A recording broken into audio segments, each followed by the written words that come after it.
A land of 1 billion, a huge market for business and ideas, an emerging economic giant. India has grown its per capita income more than 200 times over since gaining independence in 1947. Today, many economic sectors are going through tremendous changes, presenting vast opportunities for business.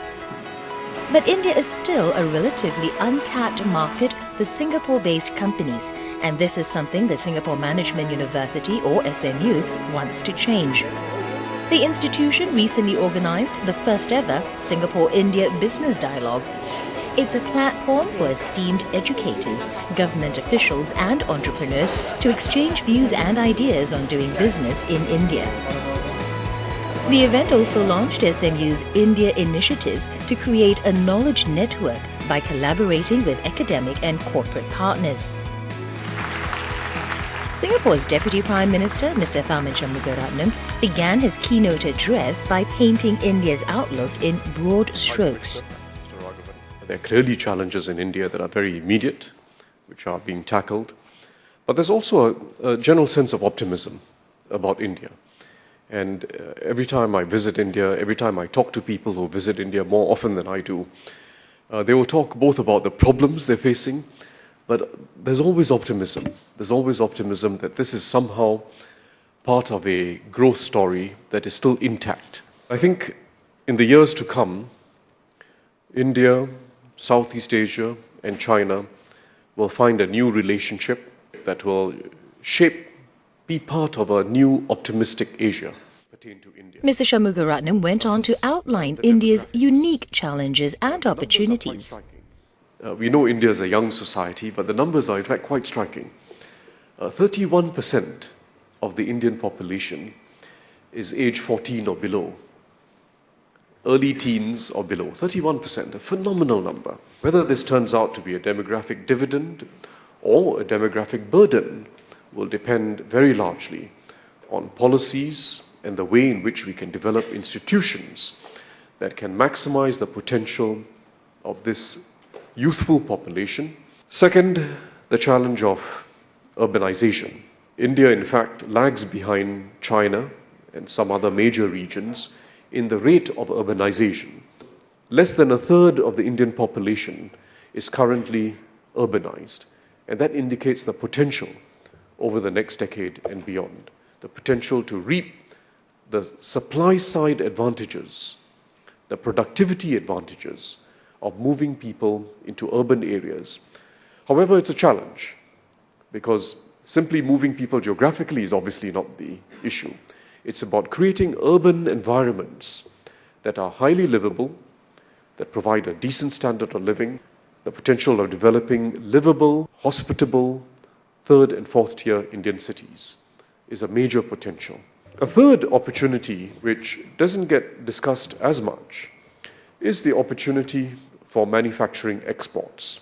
There's no lack of technological and organizational ability in India. In many respects, they are ahead of many other Asian countries. But there is a need for policy change, and particularly policy reforms with regard to the labor market, to allow for manufacturing to take off in India. Recent initiatives to liberalize India's economy won praise from the Deputy Prime Minister. Opening up of the retail sector to the global supermarkets like Walmart and Tesco and so on, very brave initiatives against considerable political opposition. And it shows not just political results, but it shows a certain vision that this is the way to go.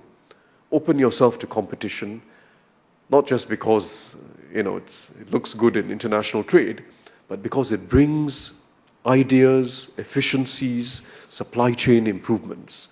I think opportunities for Singapore and India have never been so good. Our trade is expanding rapidly, we know that, and every area of Indian reforms is going to open up new opportunities, including what I just mentioned about opening up the retail supermarket center.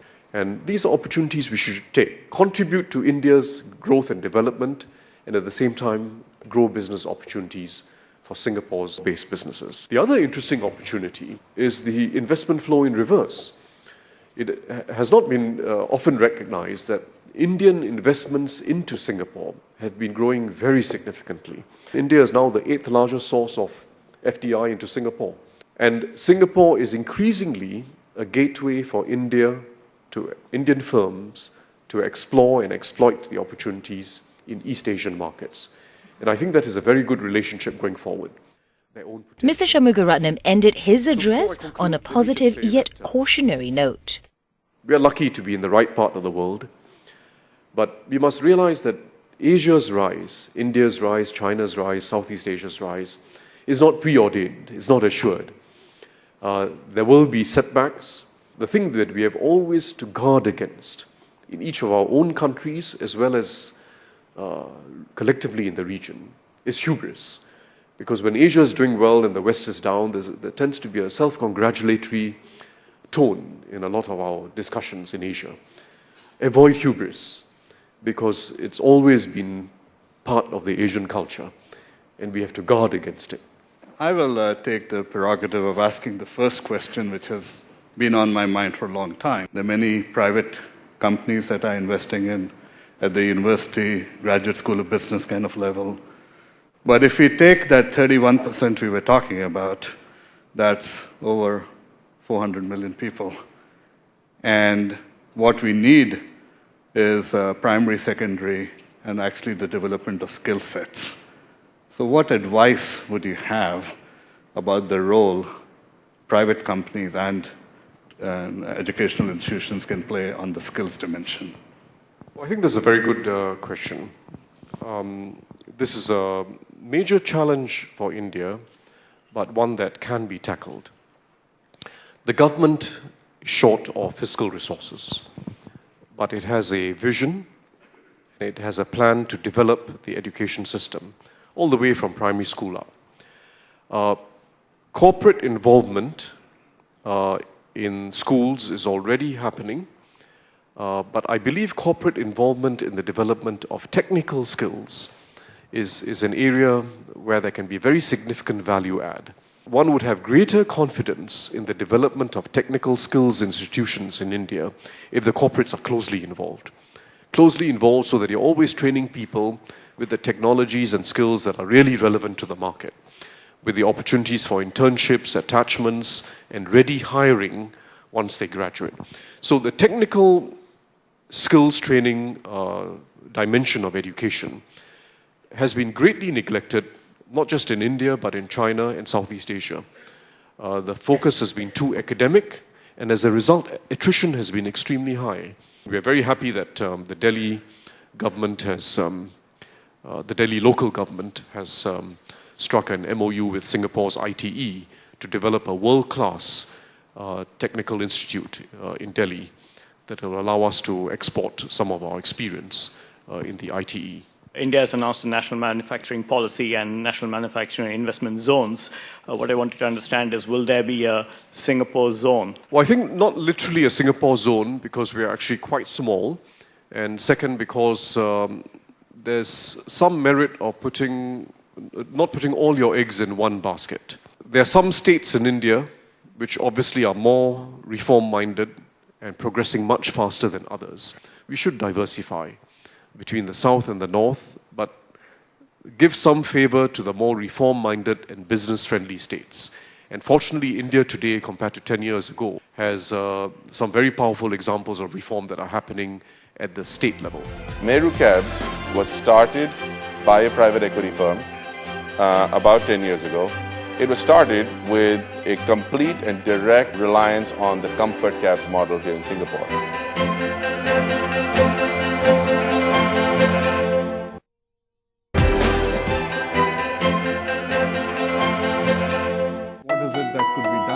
The first Singapore-India Business Dialogue drew a prominent panel of speakers. They captivated the crowd with their views on the opportunities, pitfalls and benefits of investing in India. Singapore is one of the largest FDI investors in India.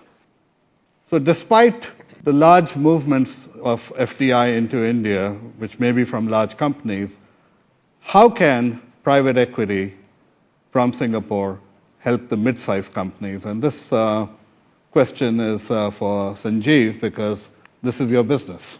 Clearly, some of the large Singaporean corporates represent a significant component, but the small and medium enterprise sector in Singapore is strikingly underinvested in India. Because of the size of Singapore, an SME confronts the issue of international expansion at a much earlier stage in its build-out. It just has to do with physicality. It has to do with the size of the market.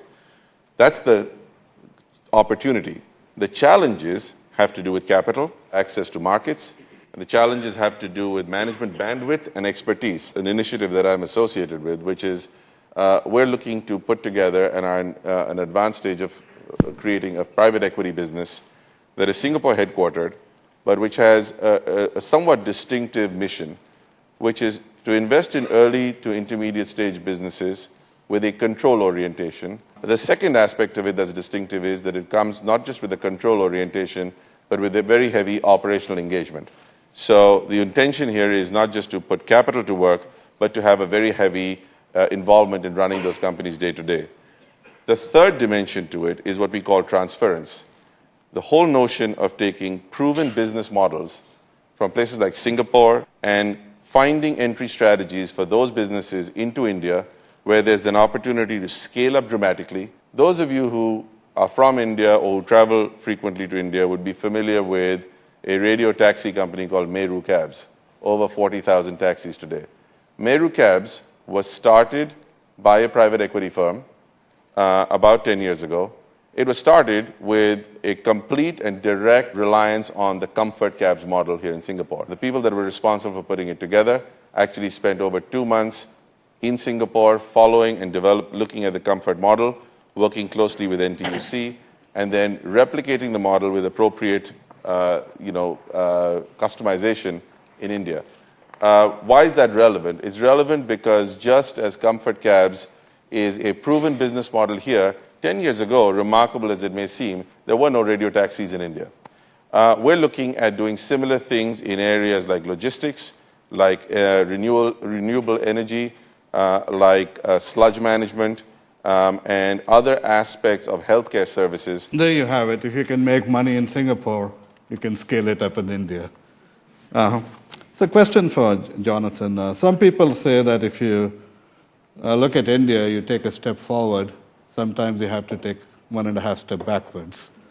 You're in the real estate business, and surely getting access to land in India might be a little bit easier than getting land from URA.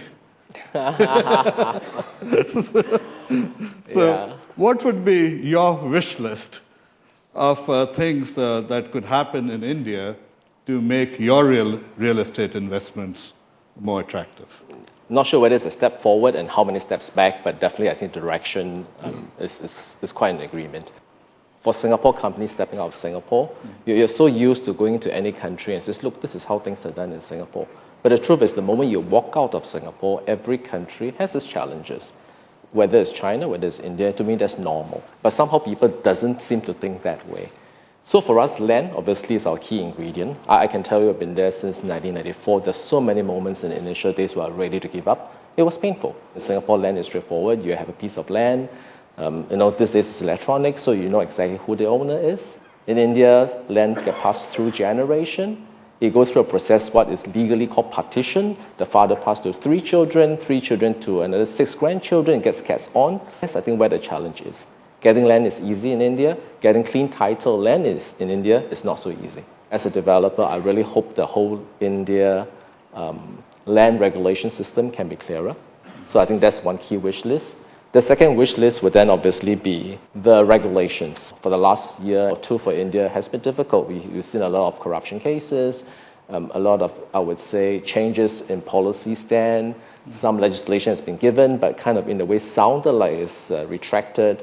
So I think people accept that India is the world's largest democracy, so there are challenges in passing legislation. But I think at the same time, as a player in the market, we like to see a stable environment. It's okay to be difficult, but so long as it doesn't change direction multiple times over a short span of time. Let me turn over to Girja. I think one of the areas we are talking about where the two countries can collaborate. One of the areas is for Singapore to tap into Indian entrepreneurial energies. It's quite amazing to see in every small town there are people today who are not only talking about joining a government or a private sector job. They want to set up something of their own. And I think Singapore has to tap into that energy, tap into that entrepreneurial story to create new companies. And these new companies are going to be in new areas which Asia will require. And what better than Singapore. So I think this is one of the areas where it's not known as well, but I increasingly see. And I think one success story will breed another. And we are going to see this grow. So I know that there is an institution in Singapore. It's a global institution called T.C.A, the Indus Entrepreneur. There is a club here as well, a very active club, which looks at entrepreneurs, technical entrepreneurs, and how do we bring them here. And it's globally connected because it started in Silicon Valley. People must realize that the Indian entrepreneurs are very well connected to the Silicon Valley.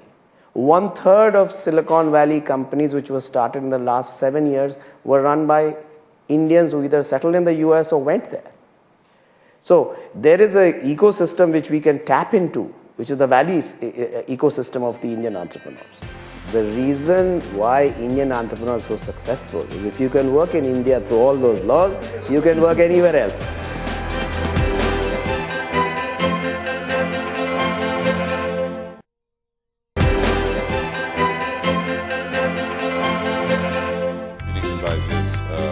Following an insightful panel discussion, the audience took the opportunity to raise their investment concerns. What are the lessons you think could be drawn from Singapore's efforts to make the corporate law more efficient, the tax system more efficient, that will actually help Indian businesses grow faster? To some extent, the whole personal identification arrangement, I hope, is one step in the right direction. But I think the very first step is perhaps removing the multi-layer of taxes. You've got a federal tax, you've got a state tax, and within each state, you have got a slightly different interpretation of a federal tax. So that the whole single, I would say, tax regime, I think that's the first step. But even as I say that, I know sometimes the challenge lies in getting the legislation being passed. It is, you have to go through a parliamentary process, so there's a bit of a political I would say, backdrop to that. So I really believe people know what needs to be done. It really lies in how to get that done.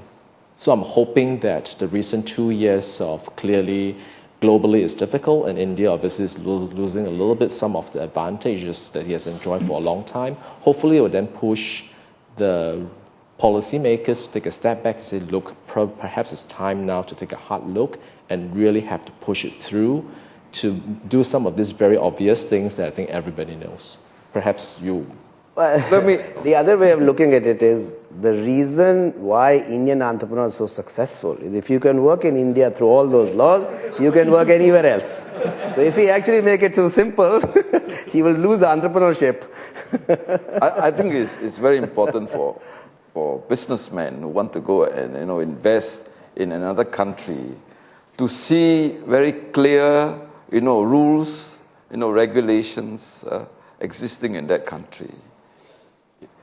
And when it comes to tax laws, you must not be caught with a retrospective, law policy change. That gives that uncertainty, and that makes business going into business very, very unpredictable. And I think that's to me, if you want to go into a place, make sure that the tax rate may be high, but it is predictable. It is something which is that we can plan for the long term. And when you make money, you pay taxes. But it must not be something that is changing and all the time. And you don't want to be confronted with surprises. Already there are so many challenges in business. You don't want to be confronted with policy changes. It's widely recognized that agriculture is going to be the next big thing in the next 10 to 20 years, and it is going to give you phenomenal returns. So why do you think, in your opinion, that private equity has not been so involved in investing in agriculture in India? The whole agriculture sector in India is designed today primarily for the small farmer. There are a whole number of economic, social, cultural, and political reasons for it. Private equity, at the end of the day, is in the business of investing in businesses, not to create large global standard businesses, but to eventually deliver economic returns to their investors. And the lack of clarity at multiple levels from a private sector standpoint in the Indian agriculture sector, because the fundamental structure of it, it is very hard for the private sector to go into agriculture. Having said that, for people that have capital to invest in India that are interested in agriculture, there are a series of sectors around agriculture that I'll refer to as the enablers.